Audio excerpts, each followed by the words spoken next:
It's been 12 months with the Galaxy S23 Ultra, taking photos, capturing memories, all from this wonderful handheld beast of a smartphone. With the S24 Ultra right around the corner, today we're going to find out how this has held up over 12 months of use.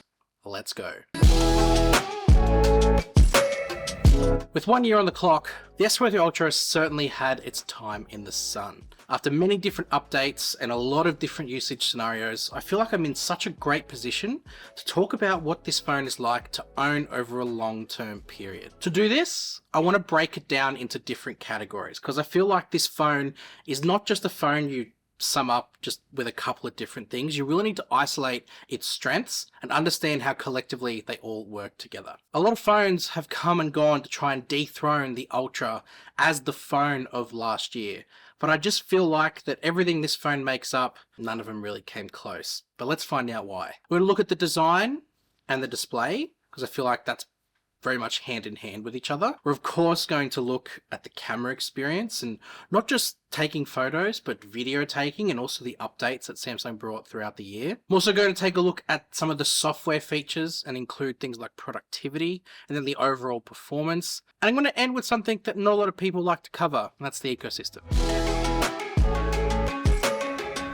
Kicking off with the design, the thing you noticed straight away when it first launched, well, it was the same as the year before. From a distance, that would be doing a bit of a disservice to Samsung's engineers that refined what was an already excellent design. And that's what Samsung did this year. They refined rather than overhaul. It's really hard designing smartphones. A lot of manufacturers will tell you that's probably the hardest part about the phone itself, is coming up with a fresh design to keep people interested.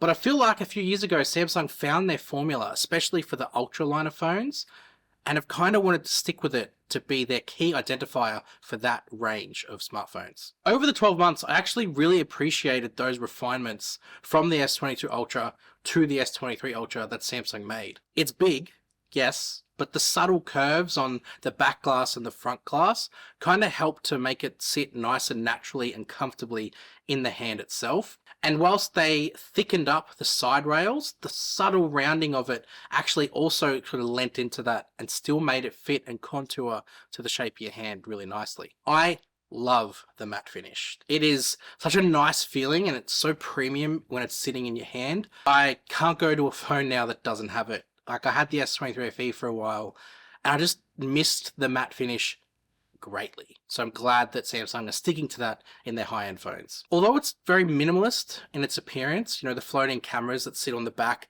don't sort of make a statement. It's distinctly Samsung. I think what a lot of brands are trying to do is make the back of the phone this obtrusive piece of art, I guess you want to say, that kind of shove in your face. Whereas I think Samsung has taken a bit of a different approach. Their uniqueness comes from the shape of their phones, and you could tell it immediately by looking at this that this is the shape of an Ultra Samsung flagship. Because that uniqueness comes from the industrial squared off design, the more squared off corners that is sort of the essence of Note, and it's retained that sort of heritage that Note phones sort of have had from the past. And I think that blending of the S and Note together has really lent itself to making a unique Samsung design identifier. It also extends when you're looking at it from the front. A lot of phones these days, you almost couldn't distinguish them from the front. They've got the curves on the top and bottom. It's almost like they're just making the same front of the phone and just trying to put all their attention into the back. Whereas with the Ultra line of Samsung phones, in particular this one, you know that even from the front, this is an S23 Ultra and nothing else. Whilst we're here, the display, yes, on paper you might think that this doesn't hold a candle to what else is out there, but it absolutely does. Everything you want to do with it, whether that be scrolling through your Instagram, whether that be looking and watching entertainment and YouTube videos, it will handle it and handle it exceptionally. The colors are bright, you've got exceptional fluidity when you're scrolling through everyday sort of tasks. It is such a good display and it works great both indoors and outdoors. And over the course of the year, I've had no cause for complaint. It absolutely will hold up for years to come as well. Something that really adds to it is the under-display fingerprint scanner. I really love this way of unlocking a phone. One, it's very well placed, so it's in a convenient spot where your thumb normally rests. And two, it's under the display. It's exceptionally well hidden and gives you that full near immersive experience and allows you to still unlock your phone securely. That for me is convenience, and it's all part of what Samsung offers with this package. And being ultrasonic, you know it's going to be secure as well. If you had this design heading into 2024 and beyond, this phone isn't going to date, because Samsung, by the looks of things, are refining it further, and you can only imagine that this all-screen design will kind of be around for a while, so you won't feel out of place in 2025, 2026 with an S23 Ultra. The S23 Ultra started the year headlined by its 200 megapixel main camera. That was what grabbed the attention, and everyone was talking about this number in particular, and kind of let a lot of other subtle updates go by the wayside. I did, when it first came out, make a whole video of some of the other updates that Samsung didn't talk about. It's my second ever video, you can go and check it out. I've come a long way since then. But over the year as well, Samsung has added updates to this camera to enable even more functionality and optimize the processing even further. Those updates were things like an enhanced 2x sensor crop and bringing the button through the camera assistant to allow you to add to it a lot quicker. They also added 2x portrait crop as well and made the same refinements to that experience. Both of these are very usable features. One that you could probably argue should have been there from the beginning, but they're here now. oneui 6 improved things from an output perspective. I did a full deep dive onto that and showed the difference between oneui 5.1 and oneui 6, and it seems like Samsung refined some certain things, particularly around grass and detail. And again, you can go and check out that video to see the improvement that Samsung made. But overall, it was definitely a big step up in quality that Samsung enabled when they updated the software. Not that it was that bad before, it actually was still very good. What I noticed that didn't change throughout the entire year was that Samsung favors the lighter side of processing. The S23 Ultra sort of brightened up shadows, kept everything a little bit flatter when it came to HDR. There wasn't a heavy contrast between colors. And depending on your preference, this might actually be something you enjoy, because when you're taking photos of landmarks, it kind of keeps everything in picture. Like, you don't lose the color of the tree, you don't lose the color of a building just because there's a shadow cast over it. Samsung brings that detail back out through its processing. And for travel and outdoor photography, it actually looks quite nice, as you can see from the examples I've been putting up on the screen. You contrast that to what Samsung did with the Fold 5, and there was a darker overtone to their shadows and a bit more contrast in their output. The S23 Ultra went a bit of a different way, and that was consistent across the cameras as well. And that's what I appreciated with the cameras this year, is there was consistency across all 4 of the rear cameras. From the ultra wide to the 10 times, felt like you were taking a photo with the Ultra no matter which camera you were using. There's something still so magical about the 10 times output, like being able to go from where you're sitting or standing and going all the way into 10 times and having a clear shot at the end of it. So good. I should mention, for myself personally, the capture speed hasn't really been an issue. A lot of the times I'm taking lots of photos of landmarks, and if I ever need to take photos of my kids, I'm using single take. And that for me is Samsung's best camera feature, because it absolutely captures the kids in their native environment. You don't have to stop them, and it lets them be kids. I made a full video about single take. You can go and check that one out. Something else to mention too is the S23 Ultra has such a great range for portrait photos. 1 times, 2 times, and 3 times. And all of them are quite exceptional at that depth separation and creating that natural sort of background blur. I really like it, and in my experience with it, absolutely love shooting it to take photos of my kids. It's a really nice way of capturing the moment because it creates a bit of cinematic effect for your photos. Another part of my photo experience is Expert RAW.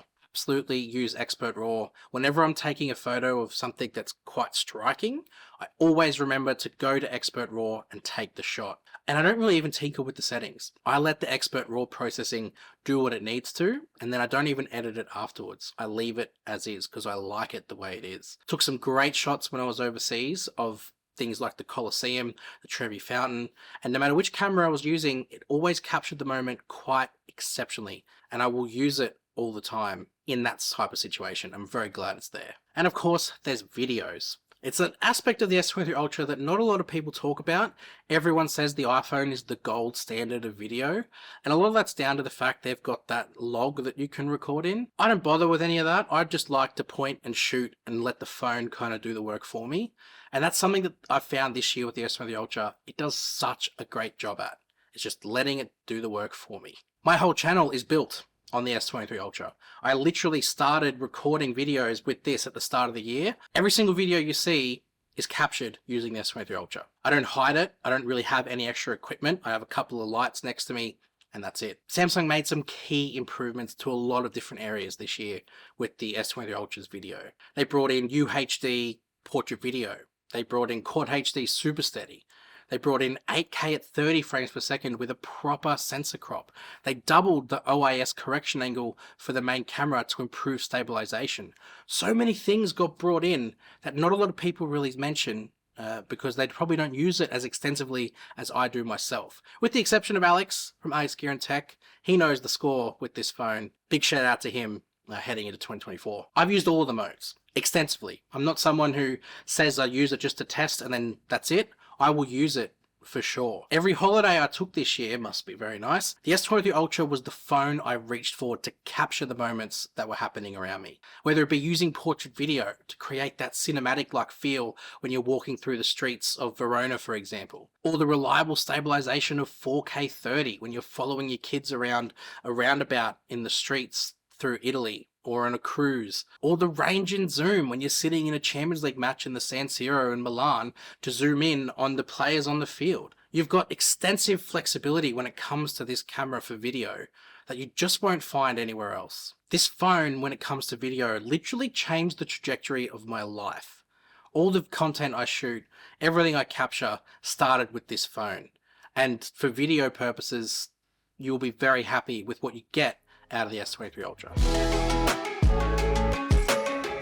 Samsung's One UI is great. It is packed full of features that you will likely never use frequently. But that's the point, because you might. A bit of a rant here, but it's kind of what I don't like about how other people tend to review Samsung phones in general. Because they use it maybe for 2 or 3 weeks to pump out their review, they don't get to be in the nuances of One UI and understand properly how the software can actually be there for you in moments of need. Sounds a bit extra, but honestly, there are so many moments where you go, oh, my phone actually can do that, and you go into the depths of it and you use it. It might be once or twice a year, it might be once or twice a month, but it's there for you. Features like the edge panels. A lot of people say that, oh, I didn't really use the edge panels when I used the phone. Well, set it up and make it be your main phone for over the course of year, 2 years, 3 years, and you will find how convenient having the edge panels available to you is. There's so many things you can do. You can hide it, then you can drag it out. You've got apps, you've got contacts, you've got tasks, you've got Smart Select. So many things from this edge panel can be done and allow you to make shortcuts into your phone. It's also the way you can access multi-window. Another feature that people say they don't use a lot, where you can drag and drop an app into a multi-window environment. Or a pop-up window, which means you can keep the background running and bring in like a messaging app over the top. And then when you don't need it, you flick it off over to the side and it creates this pop-up tab that you can bring it back into whenever you do need it. Then of course there's the S Pen, which is a hardware feature but has so much software to accompany it. The S Pen with its feature set, things like screen off memo. When you need to jot down a quick note, you don't have time to unlock the entire phone. Simply take the S Pen out and it will activate the lock screen memo for you to jot down a quick note.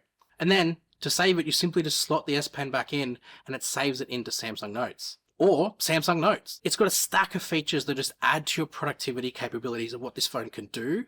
And I have made a full video on Samsung Notes, deep diving into everything. And the S Pen too. So you can go and check both of them out to really see what they're capable of. But they are something that if you need it, there's a feature for you to use within it. The camera functions on the S Pen too. It's not just about having productivity, it's about using it for other things, like capturing nighttime photography using Expert RAW, placing it down and using the pen as the remote shutter. So clever. There's software features like separate app sound, which allow you to separate certain apps for certain speakers. So if you have a Bluetooth speaker that you want to play Spotify through and leave every other bit of sound through your phone, you can set that up using separate app sound. These are things that people might not need extensively, but one day you'll need them and they're built in here. Samsung apps, like Samsung Internet, Samsung Health. These are all services that Samsung create and add full of features for you to take advantage of when you're using their phones. Samsung DeX is another example. I make so many videos about DeX because I'm a true believer that this can transform how you do things, not just at home, but away from the home. When I was in Italy, I brought a portable display with me, so just in case I needed to, I could set up the monitor, plug in DeX, and I have a little workstation wherever I am. And I just need my phone with all the stuff that's already on there to do it. It's great and functional to use and will get better over time as the processing gets better as well. These are all functions that have existed for a very long time. None of these are exclusive to the S23 Ultra. You could have done this on the S22 Ultra, S21 Ultra. S20 Ultra didn't have the S Pen, but you get my point. None of them, though, are as capable as what they used to be, and a lot of that is down to the Snapdragon 8 Gen 2 for Galaxy. That has truly transformed the fortunes of this phone and allowed it to be up near the top of the smartphone list for the entire year. A lot of phones came out with the standard Snapdragon 8 Gen 2, but none of them had that full Galaxy tag, which I think definitely kept it above the top of the pile for the entire year. From last year's S22 Ultra, it literally feels like 2 or 3 upgrades above it due to its performance and increase in performance capabilities.